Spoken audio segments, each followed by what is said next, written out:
Good morning guys. Ito na yung rack na binili nila galing sa my garden sa Mom Rack.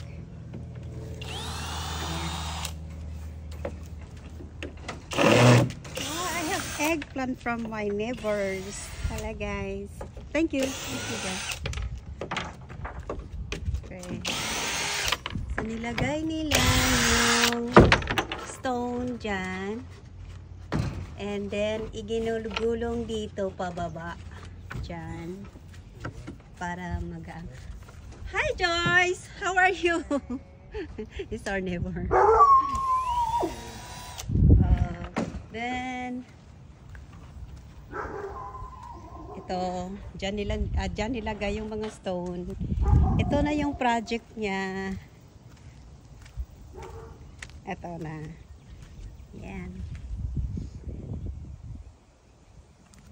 Yan, may ilaw yan sa gabi. Ito yung kinunan ko kanang umaga, kaya lang madilim pa. So, nilagyan niya na ng rocks. Rock or rocks. And, okay. Itong dito, yan, nalagyan din niya dyan. Hindi ko alam kung anong gagawin niya. Baka yan, gawin din niya. Nang katulad yun sa part na yun, siguro. Yan, ganyan. Okay? Tapos, yan. Naboboring si hubby. So, pag nasa work ako, yan ang ginagawa niya dito sa bahay.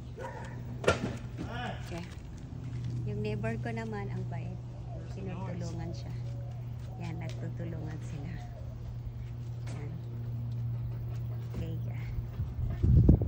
Si neighbors ko, retired army.